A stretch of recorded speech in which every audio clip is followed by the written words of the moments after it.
water signs, Cancer, Pisces, at Scorpio. Welcome po sa ating channel. This is all about love. At ito ang inyong daily Gabay Tarot Love Reading for June 20, 2024. Para po ito sa lahat ng single, may crush, sa may relasyon, buhay mag-asawa, friends, connection, and family. Please be reminded kung naka-resonate kayo, comment down. Kung hindi kayo naka-resonate, ibigay niyo po sa iba kasi general reading po ito. And please like, subscribe, and click bell button for notification para updated po kayo sa daily tarot love reading natin. Maraming salamat po.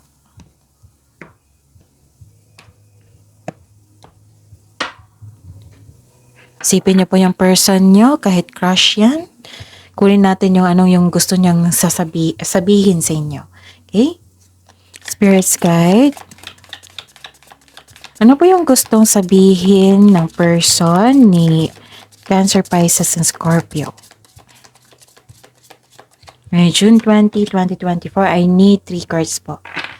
I'm always here for you, sabi po niya.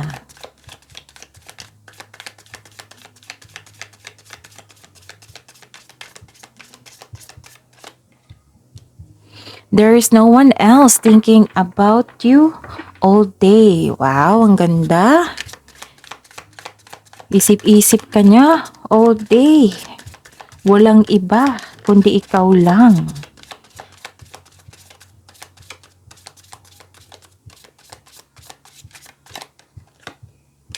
I hide my true desires for you. Why? Yung tanong is why? Why? Bakit tinatago niya? It might be this is a new person. It might be may desire, may pangarap siya para sa iyo, ganun. Yan. Baka it's not the right time, ganun. Spirit's Guide, ano pong energy ni Cancer, Pisces, and Scorpio ngayon June 20, 2024 sa love life nila, self-love, partnership, and romance?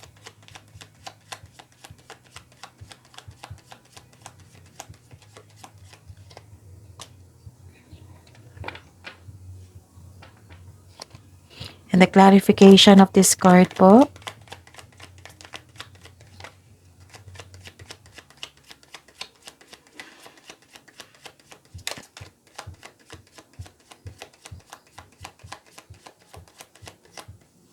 Kung may narinig kayong ingay, meaning maingay po ngayon ang kapitbahay namin.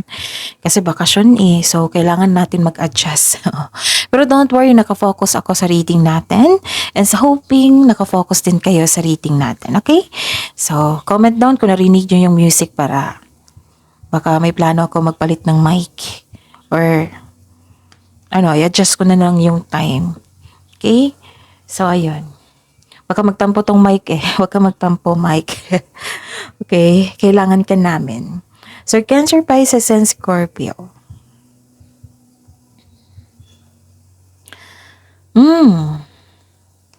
So, your energy is nagkaroon ng persistence and self-reliance. Yung na gusto niyo mapag-isa para makapag-isip ng mabuti. So, wag po daw kayo makinig sa ego nyo or pride. Habaan nyo po daw yung pasensya nyo po, Cancer, Pisces, and Scorpio. And pagod, nakaramdam kayo ng pagod? Bakit naman? Hindi maganda pakiramdam nyo? Yung handa kayong sumuko, pero malapit ka na or wag kayong sumuko. Basta napagod kayo dito po. Habaan nyo po daw yung pasensya nyo po. Okay? Tapos, sa mga single dito na makaranas kayo ng hirap sa pagtanggap ng bagong tao. Gusto niyo pumasok? Oo, pero guarded ka. Yun nga lang. Para sa mga may relasyon sa buhay mag-asawa, mahabang pasensya niyo sa iyong partner, baka nagpasaway. Pagkapasaway po. So, yun, huwag kayong magpadala sa inyong ego, sa nasabi ng ego niyo, sa pride. Tapos, gusto niyo sumuko at iwan. Pero, nasabi niyo lang siguro to kasi pagod kayo. Siguro drain niyo yung energy niyo po. Kasi nagkaroon ng hindi pagkakasundo. Pwedeng nagkaroon kayo ng alitan, argument, tampuhan. Basta may walang pagkakasundo.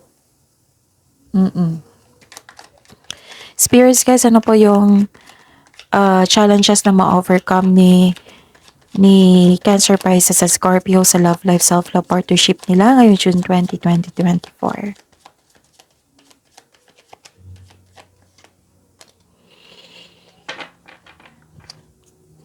So, isa sa inyo hindi maka-move on. So, nahihirapan talaga kayo dito. Hindi kayo maka-move on kapit na kapit sa past. So, mga nangyari din. Sa mga nangyari. Some of you hindi maka-move on. Ito yung challenge sa inyo na. Pero don't worry, nakikita ko naman dito na ang tanong kasi ma-overcome. So, ma-overcome nyo yan. Huwag kayo mapahinaan ng loob. And, yun, pwedeng delay sa paghintay ng tao or mensahe or may naalala kayo sa nakaraan, Cancer, Pisces, and Scorpio. Nahihirapan ka sa pag-move on sa mga nangyari. Pero ma-overcome nyo po ito, ha? So, okay. May nakita ko ditong naging generous kayo. Wow. So, yes, kasi likas ito kay Cancer, Pisces, and Scorpio na mapagbigay kayo. Siguro nagbigay ka ng pasensya. Oo, kasi kailangan 'di ba? And yun, magtiwala po daw kayo na magbuo kayo ng lasting partnership. Sabi po ng card dito. At inalagaan nyo yung relasyon nyo. At the same time. Yes. Isipin nyo po yung person nyo. Spirit guide. Kamusta po ang feelings ng person ni Cancer, Pisces, and Scorpio ngayon? Ngayong June 20, 2024.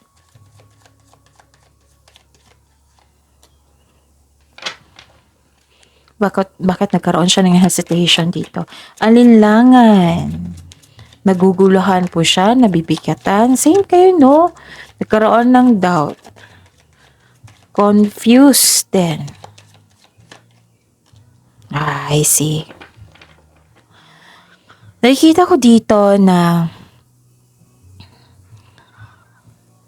yung feelings niya naging aggressive po siya. Oo. Maaring isa sa inyo, no, may concern sa masakit magsalita. Kasi sa feelings niya ngayon parang nasaktan siya. Tapos hindi niya alam kung makipag-usap pa siya sa iyo or hindi. Mag-approach ba siya sa iyo or hindi.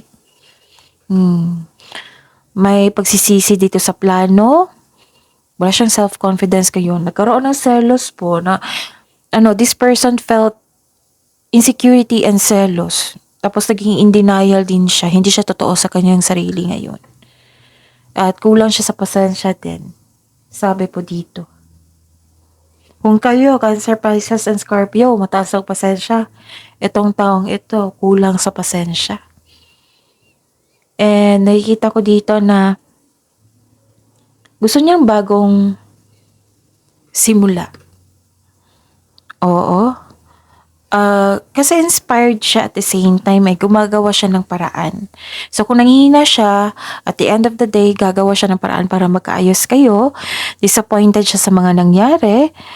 Nagkaroon ng delay sa pag-uusap, delay sa pagkikita, pwede. And nagkaroon po ng hesitation. Yun yung nararamdaman niya ngayon. Pero, mag-take risk po ito.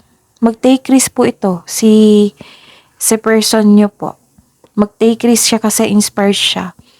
Excited din siya kausap ka, pero inaayos niya ang kanyang sarili. And yun, umaasa siya na magkaroon ng connection, muling pag-iibigan, pwede. Excited ha, may nakita kong excited yung feelings niya dito. After ng awakening realization po. So yun. Yan, so that is your reading po. See you tomorrow. Please like, subscribe, and click bell button for notification para updated po kayo sa daily tarot reading natin. Maraming salamat.